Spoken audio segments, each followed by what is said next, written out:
Amén. Mateo capítulo 9, versículos del 35 al 38.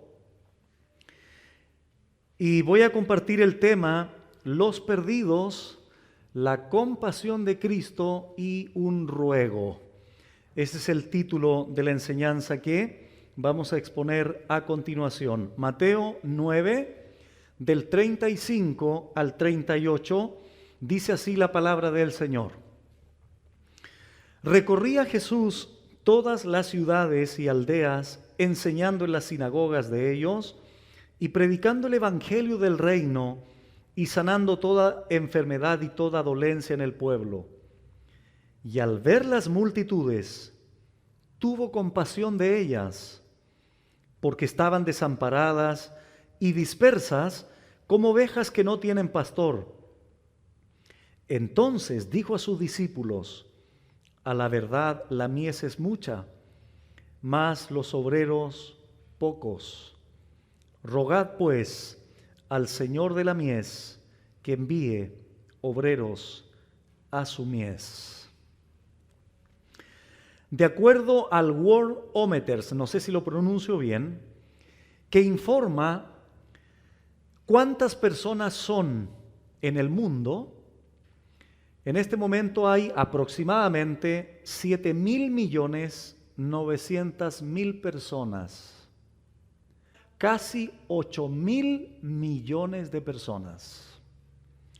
Se espera que la población mundial alcance los 8.000 millones de personas en el 2023, según las Naciones Unidas en la Oficina del Censo de Estados Unidos.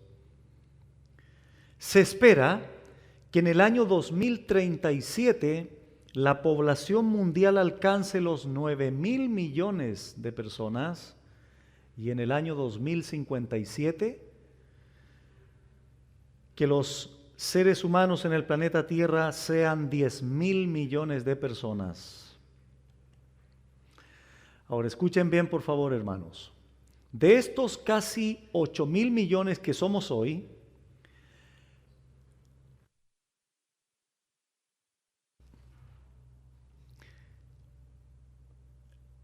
$1.5 mil millones no han escuchado el Evangelio.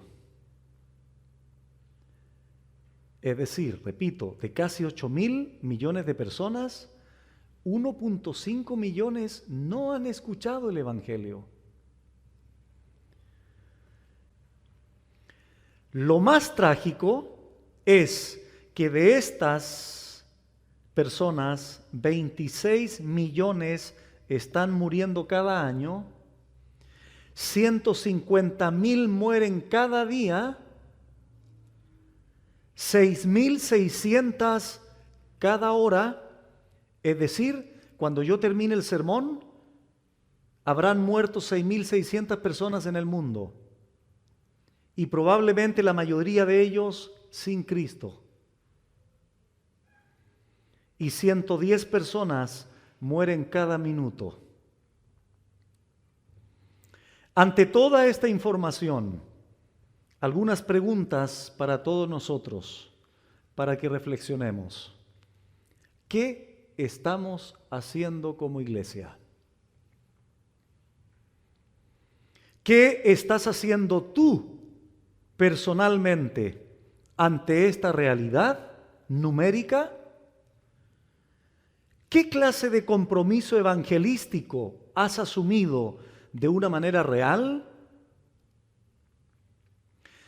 Porque si Dios va a salvar a alguien de esta gran cantidad de personas, ¿a quién va a usar? ¿A tu vecino que es incrédulo? ¿A los ángeles? ¿A los querubines? ¿A los serafines?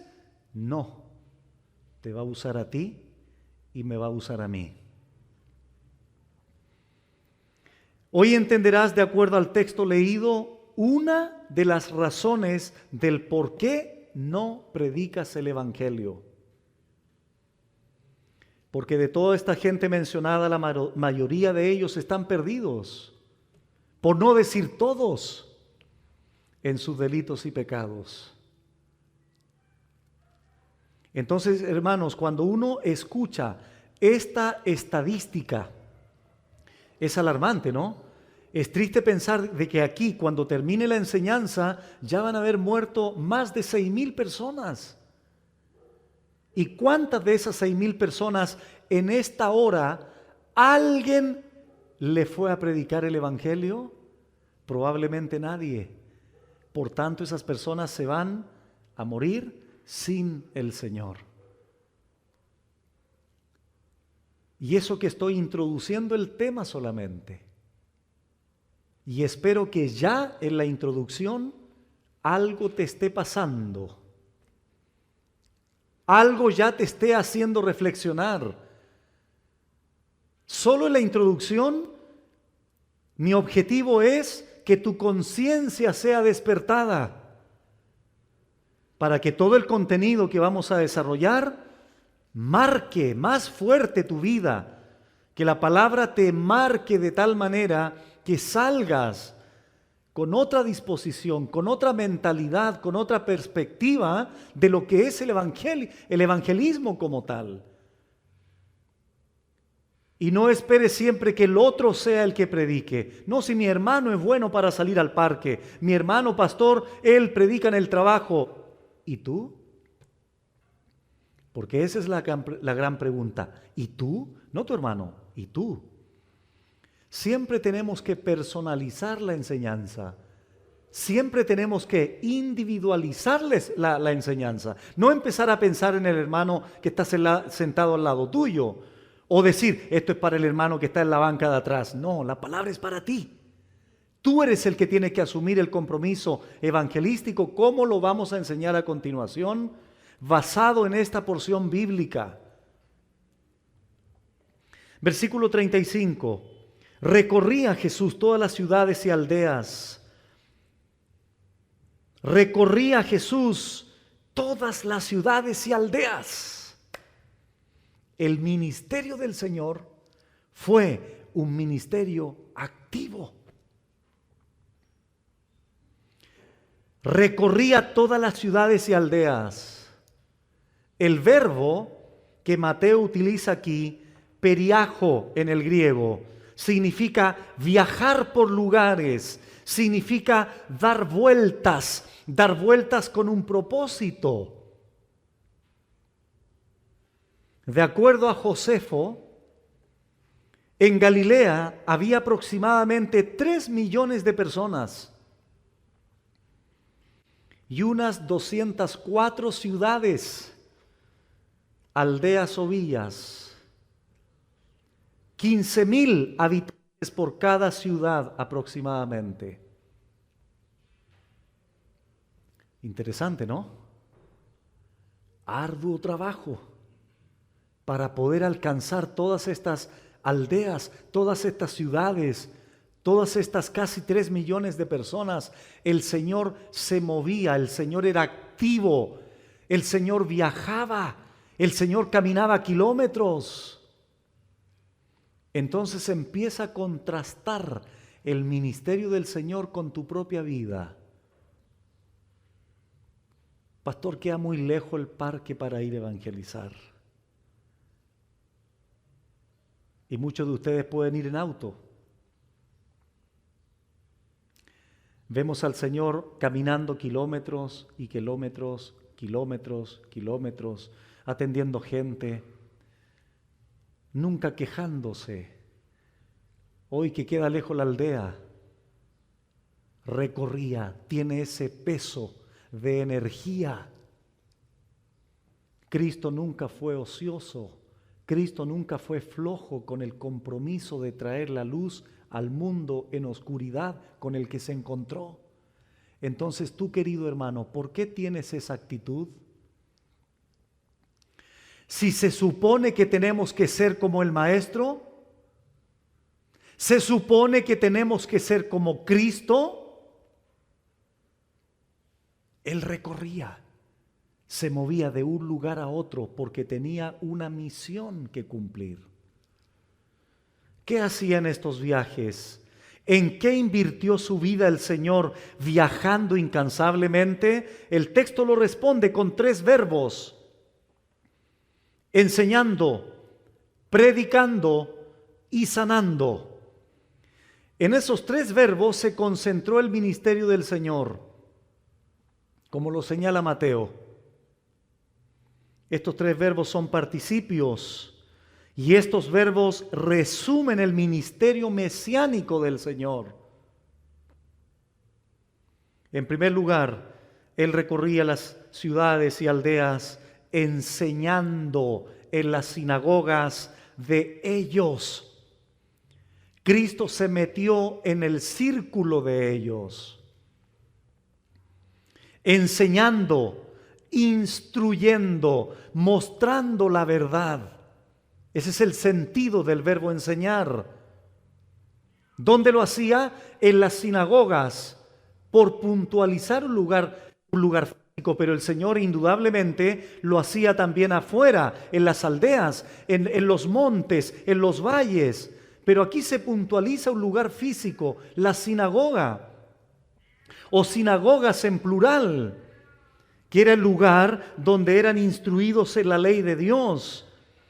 En ese lugar, en las sinagogas, se daba lectura a porciones del Antiguo Testamento y luego cuando se leía la ley, se explicaba la ley también a todos los que asistían a esas sinagogas. Y Cristo hacía esto en las sinagogas. Y esto lo vemos desde cuando el Señor tenía 12 años de edad. Las sinagogas surgieron después del exilio babilónico, cuando Israel estuvo por 70 años allí. Había algo que se llamaba la libertad de la sinagoga. ¿En qué consistía aquello? En que había maestros itinerantes que cuando llegaban se les daba la oportunidad de explicar la ley. Entonces Cristo y el apóstol Pablo también aprovecharon eso para predicar y enseñar a Jesucristo el Señor. Entonces ese es un aspecto o en lo que invirtió el Señor su tiempo viajando, enseñando en las sinagogas. Segundo verbo, predicando, queruso en el griego, proclamando, anunciando públicamente un mensaje. ¿Cuál mensaje? El evangelio del reino. Entonces, primeramente el Señor recorría las ciudades enseñando en las sinagogas, un aspecto. Segundo aspecto, predicando el evangelio, la buena nueva, la buena noticia. ¿De qué? Del reino de Dios. Entonces, eso tiene que ver con predicar, proclamar, anunciar públicamente un mensaje especial. En este caso, la buena nueva del reino de Dios. Dios tiene un reino y Él es el rey. Evangelismo puro es esto. El reino se había acercado, era un reino bienaventurado para aquellos que lo recibían en fe. Y Cristo proclamaba ese evangelio, Cristo predicaba ese evangelio. Tercer aspecto, sanando toda enfermedad y toda dolencia en el pueblo. Aquí observamos la bondad de nuestro Señor para todo pecador. ¿Y saben por qué es impresionante esto, hermanos? Porque el Señor sabía que los que venían a Él por sanidad de la sordera, cojera, ciegos, paralíticos, era solamente porque sabían que iban a recibir un beneficio físico, pero no iban al Señor por arrepentimiento de sus pecados. El Señor sabía eso y aún así Él tuvo compasión y los sanaba. ¿Me explico? Ahí tú observas tan grande es la gracia del Señor. ¿Qué hubiese pasado si el Señor hubiese dicho dentro de sí, voy a sanar físicamente solo a los que vengan a mí arrepentidos, hubiese sanado como 5 o 10 personas, nada más. Porque todo el montón lo seguía solo por los panes y los peces. Pero Él extendió su bondad a todo pecador. Ese es nuestro Señor, de gracia, de amor, de bondad, de benignidad. Y Él mostró aquello a través de las sanidades, prodigios, milagros y señales. Los profetas habían hablado de esto, del ministerio del Señor. Mateo 11 dice la Biblia, respondiendo Jesús les dijo: id y haced saber a Juan las cosas que oís y veis. Los ciegos ven, los cojos andan, los leprosos son limpiados, los sordos oyen, los muertos son resucitados, y a los pobres es anunciado el Evangelio, y bienaventurado el que no haya tropiezo en mí. Nadie quedó al margen de su enseñanza, de su predicación y de su sanidad. Fue en lo que Cristo invirtió su tiempo principalmente. Y paralelo a aquello, tomó a 12 hombres, uno falso, Judas, que lo vimos ayer. ¿Para qué? Para instruirlos, para andar con ellos, para comer con ellos, para reproducirse en ellos, porque en ellos descansaría la misión posterior de llevar el Evangelio a toda criatura. Versículo 36, Mateo 9. Y al ver las multitudes, tuvo compasión de ellas. Aquí vamos a comenzar a responder: ¿por qué no predicas el Evangelio? Los que son agudos ya están entendiendo con la segunda frase que acabo de leer. Los que todavía no están despiertos a la enseñanza, lo repito. Jesús, al ver las multitudes, tuvo compasión. Repito, ahora vas a entender por qué tú no predicas. ¿Por qué? Muy bien, porque no tienes compasión. Entre otras cosas, me voy a limitar solo al texto, pero al final voy a explicar por qué no tienes compasión. Muy bien. ¿Cuál fue la reacción del Señor entonces al ver las multitudes? Estas multitudes son las que pertenecían a las ciudades y a las aldeas del versículo 35, que alcanzaban aproximadamente 3 millones de personas, distribuidas en diferentes ciudades y aldeas allí en Galilea.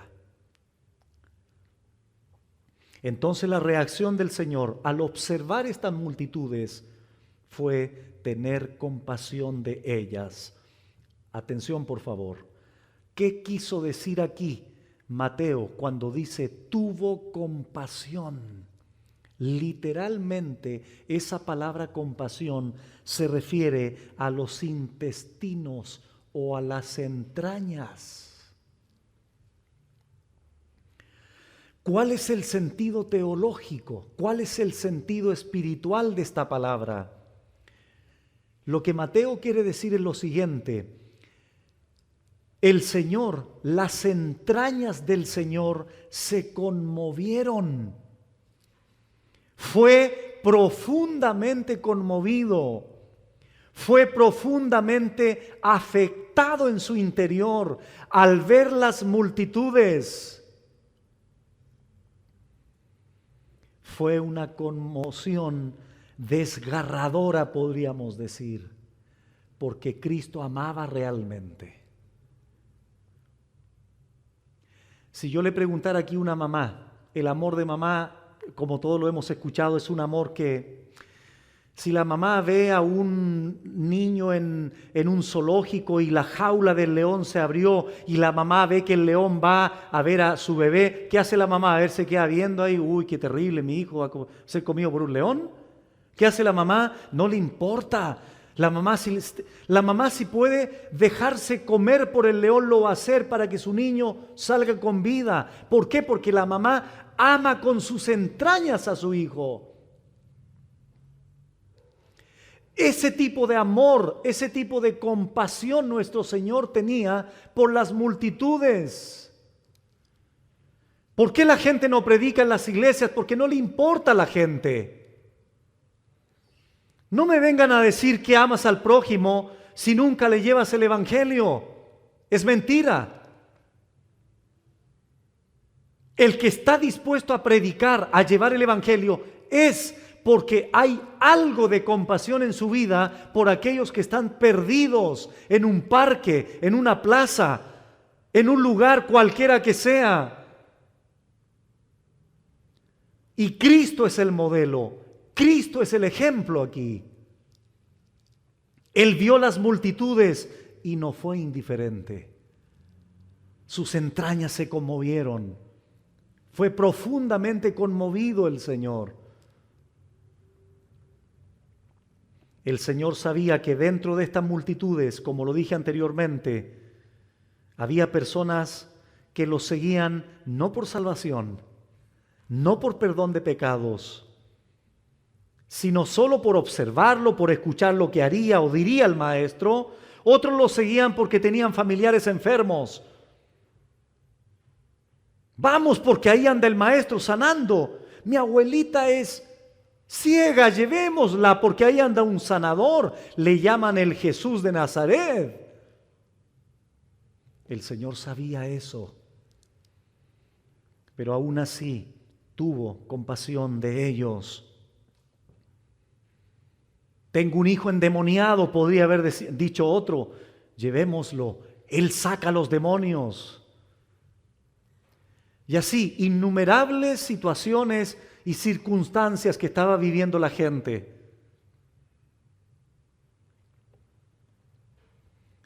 Tuvo compasión al ver las multitudes. Acompáñenme a Mateo 14, un poquito más adelante, porque esta expresión se repite una y otra vez. Mateo 14, 13 y 14 dice así: oyéndolo Jesús, se apartó de allí en una barca a un lugar desierto y apartado, y cuando la gente lo oyó, le siguió a pie desde las ciudades. Y saliendo Jesús, vio una gran multitud nuevamente y tuvo compasión de ellos. Sus entrañas se conmovieron. Fue afectado por la necesidad de los seres humanos y sanó a los que de ellos estaban enfermos. Mateo 15, 32. Y Jesús, llamando a sus discípulos, dijo: tengo compasión de la gente. Y miren qué ternura de nuestro Señor. Tengo compasión de la gente porque ya hace 3 días que están conmigo y no tienen qué comer. Y enviarlos en ayunas no quiero, dice el Señor, no sea que desmayen en el camino. ¿Notan la ternura del Señor? ¿La compasión del Señor? Hermanos amados, si nosotros tuviésemos algo de esta compasión, otra sería la iglesia.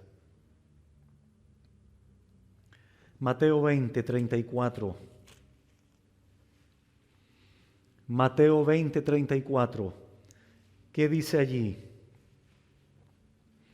Entonces Jesús, compadecido, les tocó los ojos y enseguida recibieron la vista y les siguieron. Una y otra vez tuvo compasión, se compadeció, compadecido, afectado profundamente en su interior por la necesidad de la gente, por las necesidades no solo espirituales de la gente, sino físicas de la gente también.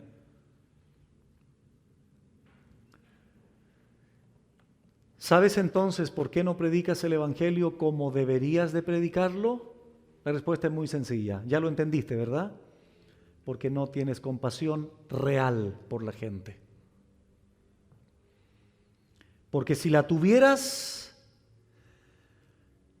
predicarías intencional y espontáneamente.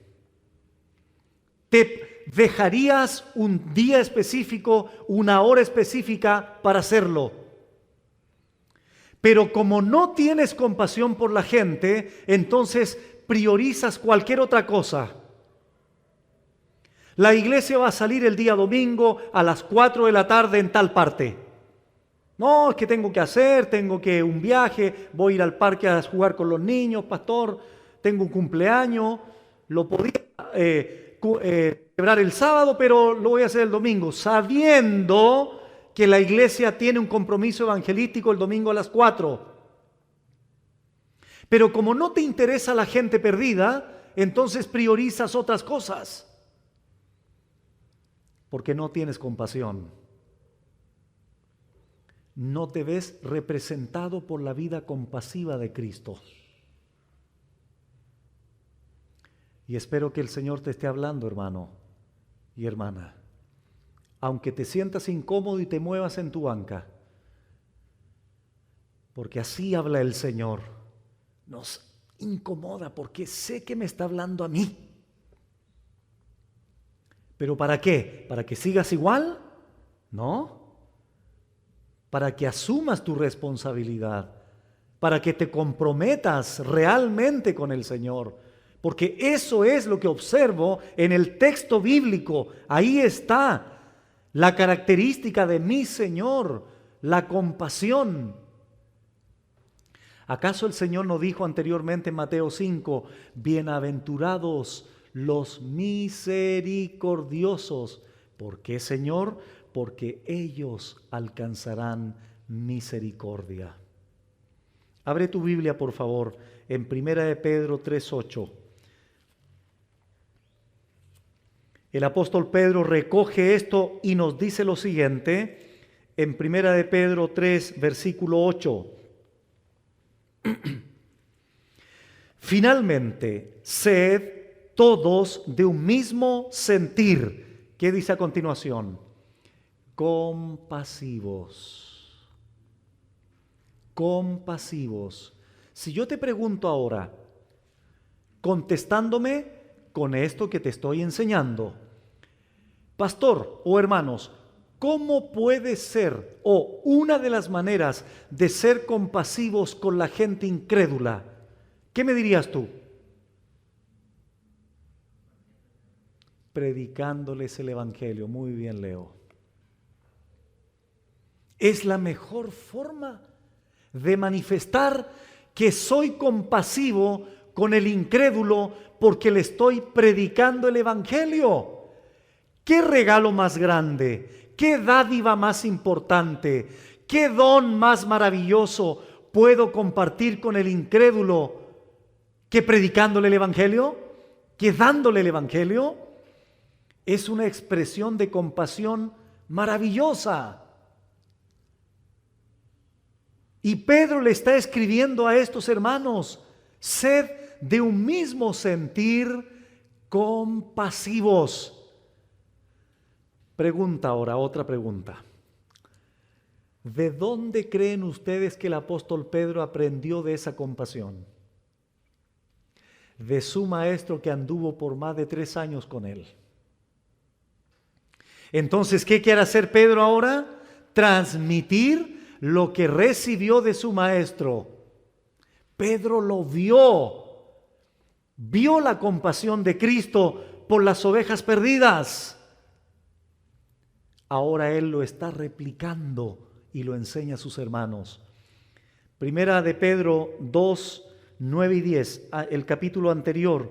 Mas vosotros sois linaje escogido, real sacerdocio, nación santa, pueblo adquirido por Dios. ¿Para qué, apóstol Pedro? A ver, ¿para qué? ¿Somos todo lo anterior? Para que anunciéis las virtudes de aquel que os llamó de las tinieblas a su luz admirable. Atención, vosotros que en otro tiempo no erais pueblo, pero que ahora sois pueblo de Dios, que en otro tiempo no habíais alcanzado misericordia, pero ahora habéis alcanzado misericordia. El punto de Pedro es el siguiente: anuncien las virtudes de aquel que os llamó. Prediquen el Evangelio. ¿Saben por qué? Porque los perdidos no han alcanzado misericordia, al igual que ustedes en su pasado. En su pasado ustedes no habían alcanzado misericordia, pero la alcanzaron. Entonces ahora, como el Señor ha tenido misericordia con ustedes, entonces ahora ustedes transmitan la misericordia a otros, anunciando las virtudes de aquel que os llamó. Es decir, den de gracia lo que de gracia han recibido. Ahora, el versículo 25 del mismo capítulo 2. Porque vosotros erais como ovejas descarriadas, pero ahora habéis vuelto al pastor y obispo de vuestras almas. Retrocedamos, avancemos por favor a Juan capítulo 11, en el contexto de la muerte de Lázaro. Juan capítulo 11. Otra expresión que habla de la misma compasión. Juan 11, 33 al 35 dice así: Jesús entonces, al verla llorando, ¿a quién? A María, y a los judíos que la acompañaban, también llorando, y esta es una expresión sinónima de compasión, dice que el Señor se estremeció en espíritu y se conmovió. Eso le pasó al Señor al ver llorando a María y a los judíos por la muerte de Lázaro. Y tanto fue así que dice el 34 y 35, ¿dónde le pusisteis? Le dijeron, Señor, ven y ve. Jesús lloró. He escuchado a muchos predicadores antiguos llorar por las almas perdidas. Qué impresionante, ¿no? Y muchos creyentes ni saben que hay gente perdida. Muchas veces uno dice, estamos tan lejos, hermanos, de hombres de Dios que vivieron en el pasado, con una entrega al Señor, con una disposición al Señor.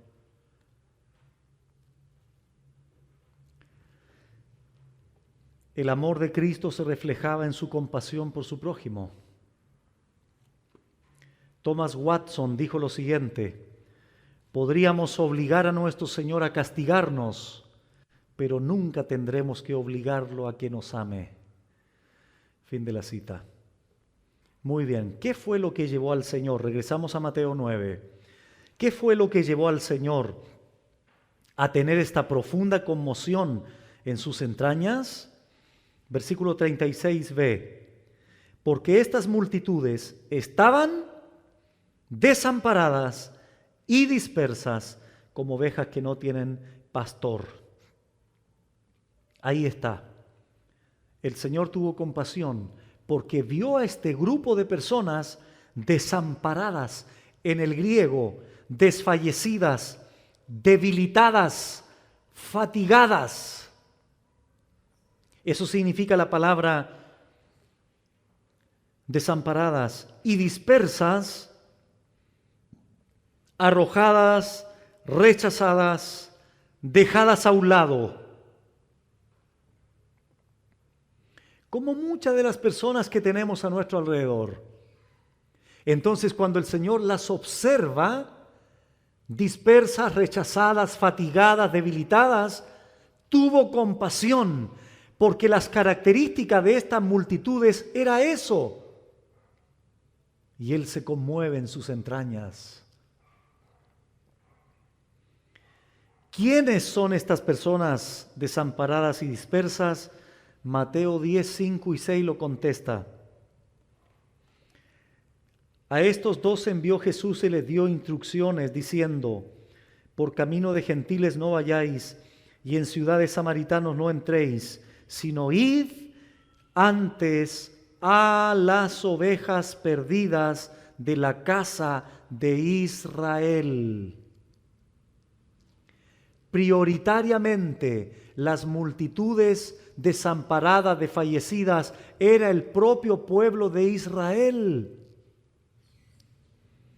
Pero indudablemente, estas personas perdidas, desfallecidas, representan o puede aplicarse a toda la gente perdida que nos rodea hoy día a nosotros.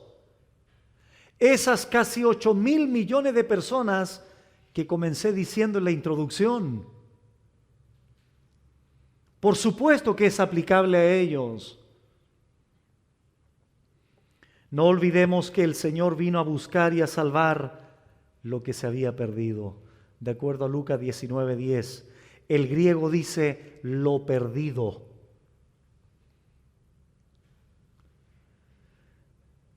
Y el texto dice que estas ovejas estaban separadas y dispersas, y utiliza dos metáforas Mateo aquí, como ovejas que no tienen pastor, y en segundo lugar utiliza la mies. Lo veremos a continuación. Como ovejas que no tienen un liderazgo, como ovejas que no tienen dirección, como ovejas que no tienen guía. ¿Quiénes eran los guías? ¿Quiénes eran los líderes? ¿Quiénes eran los pastores, entre comillas, del pueblo de Israel? Veámoslo, Mateo 23. Mateo 23, versículo 4, se refiere a los fariseos, a los escribas. Estos, mire lo que hacían con Israel, con el pueblo de Israel. Mateo 23, 4, porque atan cargas pesadas y difíciles de llevar. ¿A quiénes? A esas ovejas debilitadas, desfallecidas. Imagínense, hermanos, ahí tenemos ovejas rechazadas, deprimidas, fatigadas, y además estos líderes religiosos poniendo más cargas sobre ellos, más encima. Porque atan cargas pesadas y difíciles de llevar y las ponen sobre los hombros de los hombres. Pero ellos, es decir, escribas y fariseos, ni con un dedo quieren moverlas. Versículo 13. Mas ay de vosotros, escribas y fariseos, hipócritas, porque cerráis el reino de los cielos delante de los hombres, pues ni entráis vosotros, ni dejáis entrar a los que están entrando. Esta es una de las razones por las que estaban desamparadas y dispersas. Más encima tenían líderes que más los cargaban con la ley, con obras, con legalismo, con rituales. A.T. Robertson dijo lo siguiente, cito: un triste y lastimoso estado en el que se encontraban las multitudes, rotos y desgarrados como las fieras, como por las fieras. El verbo aparece en los papiros con el sentido de saquear, preocupar, vejar. Se usa aquí tocante a la gente común para describir su condición religiosa. Eran vejados, importunados, avasallados por quienes debían enseñarles, impedidos de entrar en el reino de los cielos, aplastados con cargas que los fariseos ponían sobre ellos. Fin de la cita. John MacArthur comenta también esto, cito, muchos líderes religiosos hoy día se esfuerzan por mantener al pueblo lejos del reino, distorsionando y contradiciendo la palabra de Dios y pervirtiendo el camino de salvación. Aún siguen alejándolos del verdadero pastor al decirles a las personas que ya son salvas, porque un Dios bueno nunca condenaría a nadie en el infierno. Las llevan a estar contentas consigo mismas y a no ver la necesidad de arrepentimiento y salvación. Fin de la cita. ¡Qué alivio! ¡Qué consuelo debió haber sido para estas personas desamparadas y rechazadas escuchar al Señor de compasión decirles: todos ustedes que están cargados y trabajados, venid a mí, que yo os haré descansar. Qué alivio, ¿no? Pero soy adúltera, Señor, arrepiéntete y no peques más. Pero soy perdonada, Señor, de adulterio. Perdonada, pero no peques más. Mateo, cobrando impuestos al servicio de los romanos. Mateo, ven, sígueme. Sí, Señor. Así de pecador como soy, sígueme. Yo te voy a transformar.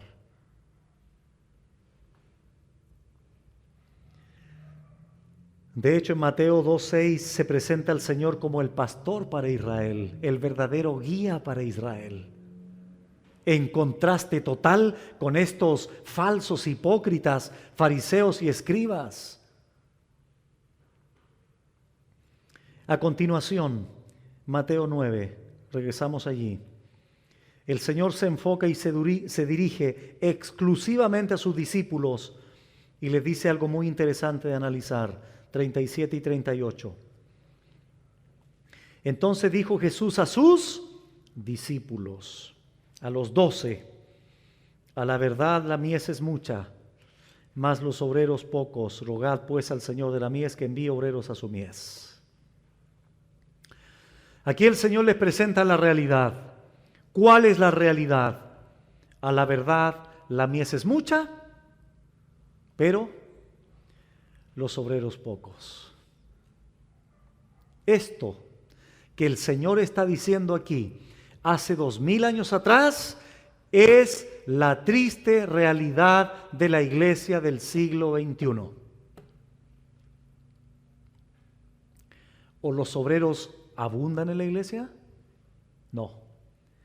Hay que estarles pidiendo por favor y rogando por lo menos para que hagan algo en la iglesia. Esa es la triste realidad, que fue una triste realidad también en el tiempo del Señor.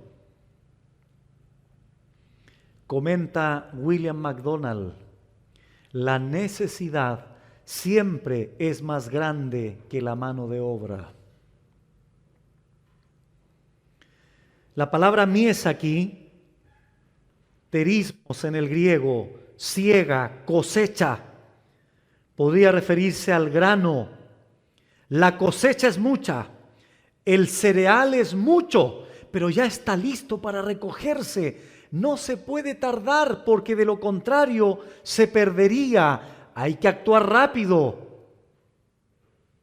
La mies ya está lista.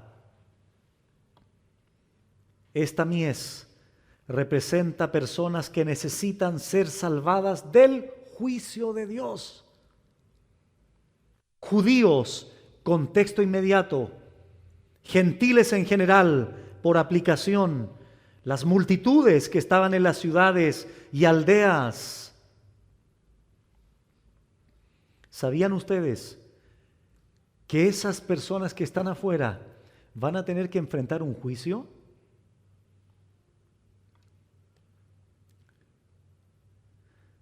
David Hill está correcto cuando dice lo siguiente: En la literatura cristiana y precristiana, la figura de la cosecha era empleada para denotar el juicio final. Y él dice, Joel 3 e Isaías 17, si la siega aquí denota el juicio, entonces, escuchen hermanos, la tarea de los obreros tiene que ser advertir a los hombres de su acercamiento y llamarlos al arrepentimiento. En la misión de Jesús y la de los apóstoles, Israel está recibiendo la última oportunidad de regresar en arrepentimiento a su verdadero pastor. Fin de la cita. ¿Quién le va a decir a la persona de afuera que viene un juicio a su persona? ¿Quién se lo va a decir? A ver, nosotros, los creyentes. Los que amamos al Señor y se supone que tenemos compasión por la gente perdida. Porque la necesidad más grande de todo ser humano es la salvación de su alma. Su necesidad espiritual del perdón de sus pecados. Pero hay pocos obreros que hagan esto. Que lleven el evangelio a estas personas. Entonces, al estar consciente de esta realidad, de que hay pocos obreros y ya la mies es mucha y está lista, entonces, ¿qué hacemos, Señor, ante la falta de obreros? Cristo da la solución en el verso 38. Rogad, pues. Tan sencilla es la solución de Cristo, pastor. ¿Saben cuál es la solución? Rogad, pues. La solución no es, el Señor no les dice, mejor dicho, discípulos, escúchenme bien, 12 discípulos, la mies es mucha, más los obreros pocos. Inventen estrategias. No. El Señor no les dice, vístanse, no sé, de payasos, salgan a la calle para, qué sé yo, no sé, hacer un show. Comiencen a ofrecer sanidad a todo el mundo. Total, el Señor sanó, ¿verdad? Ofrezcan sanidad, ofrezcan prosperidad a la gente, entonces así van a surgir obreros. Qué interesante lo que dice el Señor. Yo les tengo la solución. Pónganse de rodillas a orar. Hermanos, es tan sencilla la solución y lo volvemos tan complicado. Es tan sencilla la respuesta del Señor para que se envíen obreros, que es rogar. ¿A quién? Al Señor de la mies. Porque es el Señor de la mies el que va a enviar a los obreros a la mies. Pero ¿por qué la iglesia lo hace tan complicado? Hay que rogar, hay que orar. La palabra rogar en el griego, deomai, pedir, suplicar por algo, implorar, es un imperativo, es decir, es una orden, rogar al Señor, es una orden. Tenemos reunión de oración, pastor, el miércoles a las 9. No, tengo mucho que hacer, voy a ver la novela mejor. Es una orden, ¿entiendes, hermano? Es una orden del Señor, orar, rogar. Voy a ver si me conecto. Qué terrible, hermanos, qué terrible. Cuando veo el texto y el Señor me manda a Diel, si tú quieres que yo envíe obreros, ruégame a mí.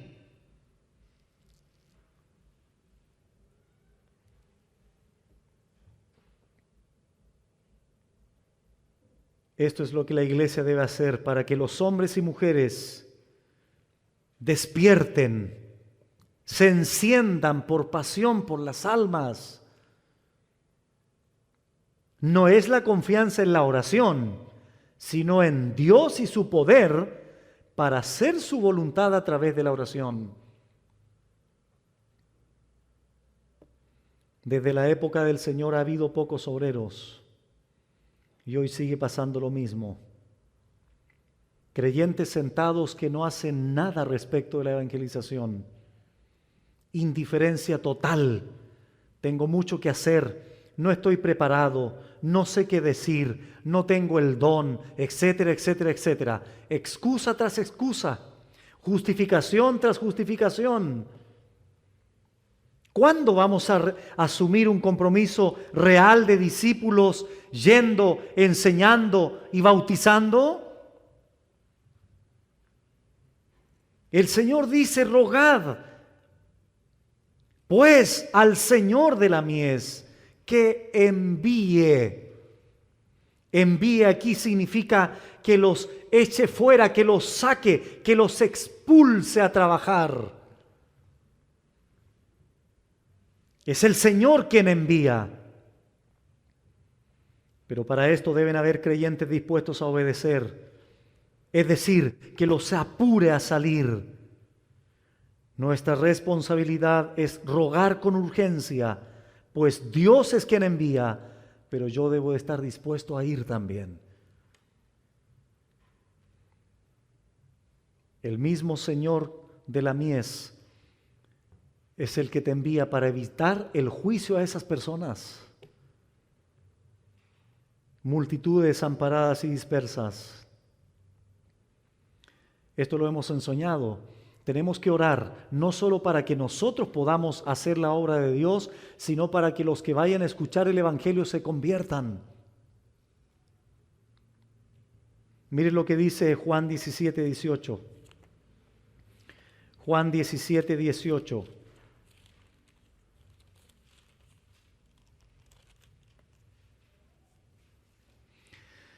Pueden haber muchos miembros en una iglesia, pero no necesariamente obreros que sean enviados.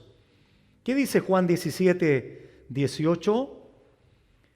Hablando Cristo a su Padre: como tú me enviaste al mundo, así yo los he enviado al mundo. ¿Entiendes el punto? Cristo está diciendo a su Padre: Padre, así como tú me enviaste a mí, a este mundo, yo envío a estos 12 al mundo también. Entonces, así como Cristo fue enviado, los 12 fueron enviados y ustedes son enviados.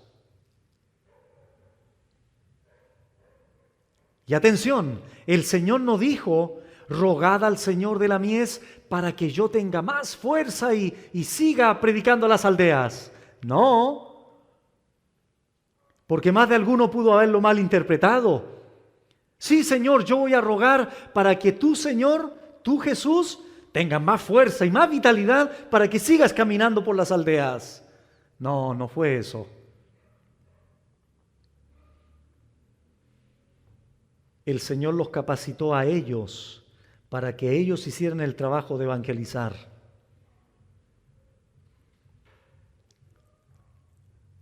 Porque los discípulos, insisto, pudieron haber dicho: Señor, aquí estamos orando. El Señor les dice: oren, está bien, yo les digo, rueguen, pero para que ustedes vayan. Porque ahí a lo mejor estaba Pedro: Señor, te rogamos que envíes más obreros. Yo conozco ahí unos discípulos, ¿podrías traerlos, Señor? No, tú, Pedro. ¿Y sabes cuál es el argumento para decir esto? Mira lo que dice Mateo 10. Regresemos por favor allí. Entonces ahí orando los discípulos: Señor, ¿cuándo vas a enviar más obreros?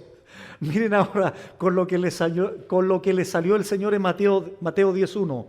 Entonces, llamando a sus 12 discípulos, les dio autoridad sobre los espíritus inmundos para que los echaran fuera y para sanar toda enfermedad y toda dolencia. Versículo 5. A estos 12 envió Jesús. Ahí me imagino, igual que como les dije ayer, a Pedro rascándose la cabeza. Uy, Señor, yo pensé que eran otros obreros los que tenían que ir. No, Pedrito, usted es el que tiene que moverse. Entonces, si a ti ahora se te ha pasado por la cabeza, sí, Señor, este hermano de al lado puede ser un buen obrero, Señor, en tus manos. No, no me salgas con eso, te dice el Señor. Te estoy hablando a ti.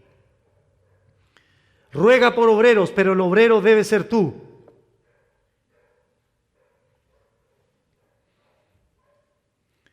Marcos 6 dice que Cristo los envió de 2 en 2. Yo le he dicho a mi iglesia local, a mi iglesia, me suena como secta eso, a la iglesia del Señor voy a decir. Les he dicho, no yo, el Señor sería, le provocaríamos un deleite si los 100 personas que somos, o más de 100 personas que somos, un día en un futuro, estemos todos en el parque de 2 en 2 predicando el Evangelio. Yo sería el más feliz, pero porque sé que mi gozo es el gozo del Señor, porque estamos obedeciendo lo que Él nos ha mandado en su palabra.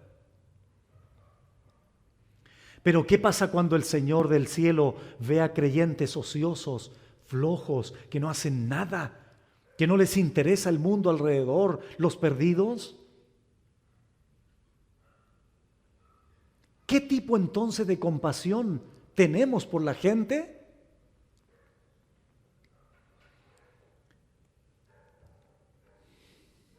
Recuerda lo que dijo Isaías, lo leyó el hermano Felipe, algo de aquello. Heme aquí. Isaías dijo esto, heme aquí, Señor, envía a Jeremías. No, perdón, no dijo eso, ¿cierto? Heme aquí, Señor, envía a Daniel. ¿Dijo eso? Heme aquí, envíame a mí. Qué lindo que al final de este tema cada uno de nosotros le diga al Señor, heme aquí, Señor, envíame aquí, envíame a mí. Tenemos evangelismo en la iglesia a fin de mes o cuando sea. Yo quiero estar allí. Nosotros tenemos el próximo sábado. Vamos a salir a los parques. Envíame a mí, Señor. Yo me dispongo en tus manos. ¿Por qué hay pocos obreros? Porque algunos hermanos y hermanas piensan que la gran comisión es solamente para unos pocos. Error. Para los que tienen el don, error. Para los más preparados, error, etcétera, etcétera. Si cada uno de los creyentes asumiera su responsabilidad de predicar el Evangelio, no habría pocos obreros. Habría más obreros para llevar a cabo la predicación del Evangelio. Le decía en una predicación días atrás a unos hermanos, no sé si se los dije ayer, perdonen mi mala memoria, si lo hice ayer, por favor, discúlpenme si repito el mismo ejemplo. Pero he pensado lo siguiente, en una hora más o menos evangelizamos a 10 personas en un parque. Si somos 100 personas, podemos evangelizar a 1000 personas diferentes en una hora. ¿Te das cuenta la bendición que es aquello? Y si sacamos una cuenta final, año 2023, si evangelizamos todos los meses con ese promedio de personas, alcanzamos las 12,000 personas que se les predicó el Evangelio. Alguien diría a finales del 2023, pero pastor, no se convirtió nadie. ¿Quién es el que convierte a la gente? ¿Tú? No, el Señor. Y si no quiso salvar a nadie de los 12,000, Él es soberano, ¿no? Nuestra responsabilidad es predicar. Él sabrá a quién salva porque Él tiene misericordia del que quiere tener misericordia. Nosotros debemos cumplir con el mandato de predicar. No puedo, pastor, me da temor, etcétera, etcétera. Para terminar, puse este ejemplo porque una de las excusas más comunes es, me da temor, me intimida la gente. ¿Tú crees que yo no soy intimidado por la gente? ¿Tú crees que yo no me pongo nervioso cuando no sé cómo va a responder alguien cuando voy a él? Claro que me pongo nervioso igual. Pero hay algo que tenemos que entender. Abran su Biblia, por favor, en Éxodo capítulo 4. Con esto voy a terminar. Éxodo capítulo 4. Aquí estamos en el contexto cuando Dios manda a Moisés y Aarón al faraón y Moisés tenía temor de ir. Y Dios le da señales a Moisés. Y una de ellas es la que voy a leer ahora. Éxodo 4, versículo 3. Tomémoslo del 1. Entonces Moisés respondió diciendo: he aquí que ellos no me creerán, ni oirán mi voz, porque dirán: ¿no te ha aparecido Jehová? Y Jehová dijo, atención ahora, hermanos, ¿qué es eso que tienes en tu mano? Y él respondió: una vara. Hermanos, miren por favor, ¿qué tenía Moisés aquí en su mano? Una vara. Muy bien, leamos el verso 3. Dios le dijo: échala en tierra. Y él la echó en tierra y se hizo una culebra. Nahash en el hebreo es serpiente, hermanos. No es una culebrita, estas que andan aquí en Chile, así de larga, delgadita, no, una serpiente era. Es la misma palabra que se utiliza cuando en Génesis 3 la Biblia dice que la serpiente habló a Eva. La misma palabra que se utiliza en Números para cuando Moisés levantó la serpiente de bronce y esa serpiente mordía a los judíos y se morían. Es la misma palabra. Esa vara que tenía, ese palo que tenía, se convirtió en una serpiente. ¿Cómo lo confirmamos? Por lo que dice al versículo 3 al final. Y Moisés, ¿qué dice? Huía de ella. Moisés no tenía por qué huir de un palo, ¿cierto? No, ¿por qué huyó? Porque era serpiente, real. ¿Y sabían ustedes que el verbo huir significa arrancar? Recuerdo cuando estuve en Israel con mi esposa, esto lo he contado antes, nos bajamos en Jericó y era una colina, era un monte que había. Entonces nosotros vamos a conocer este monte, qué sé yo. Y vamos bajando y el guía turístico nos dice: pero cuidado por favor porque hay serpientes. Entonces me la voy a vuelta y me fui a sentar tranquilito, porque le tengo miedo a las serpientes. Moisés no fue la excepción. Salió corriendo, pero pasó algo extraordinario aquí. 4. Entonces dijo Jehová a Moisés: a ese hombre asustado, a ese hombre temeroso, a ese hombre que salió arrancando, extiende tu mano, Moisés, y tómala por la cola. A ver, Moisés, no sé en qué monte iba arrancando el pobre, con la túnica al aire así, pero soplado. Moisés, ven para acá. Toma la serpiente por la cola. Mira, ¿acaso Dios no sabía que Moisés estaba aterrorizado con la serpiente? Indudablemente, claro que lo sabía. Pero aún así Dios le dice: tómala por la cola, Moisés. ¿Qué sigue diciendo el texto? Y él, Moisés, extendió su mano y la tomó y se volvió vara en su mano. Mi punto es el siguiente: ¿qué pasó con Moisés en una fracción de segundos? ¿Me entienden lo que quiero expresar? Hermanos, Moisés en primer lugar obedeció lo que Dios le dijo. Estuvo dispuesto a obedecer y el temor salió. Para muchos de ustedes, evangelizar será como tomar la serpiente por la cola. Pero ¿qué te dice el Señor? Disponte en mis manos, obedéceme y yo te voy a usar. Hermanos, el mismo Señor que ayer predicó incansablemente, hoy te envía a ti a predicar obedientemente. ¿Tienes compasión por las almas? Si tu respuesta es no, ¿por qué no la tienes? Si se supone que Cristo el Señor tuvo tanta compasión de ti, ¿por qué no la podrías tener por otros? Si el Señor fue tan misericordioso contigo, ¿por qué tú no puedes ser misericordioso con el perdido para llevarle el evangelio de la buena nueva? ¿Será que probablemente todavía tú no has alcanzado la misericordia del Señor para salvación? ¿Por eso no te conmueves con la gente? Esta tarde probablemente sea el mejor momento para que vengas a Él en fe y en arrepentimiento, porque Él te quiere salvar y perdonarte.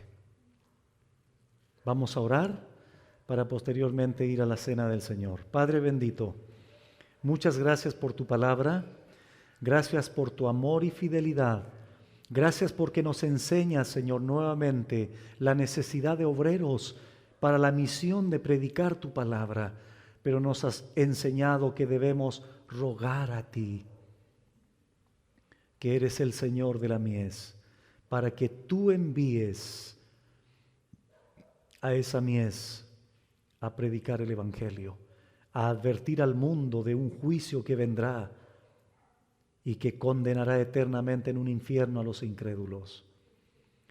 Señor, si hubiese aquí en este momento alguna persona que aún no te conoce, yo te pido, Señor, que tengas compasión de él o de ella. Abre los corazones para que puedan recibir tu palabra y confiar en ti, para que se arrepientan de sus pecados, porque son pecadores como nosotros también, que han violado tu ley, la ley de un Dios santo,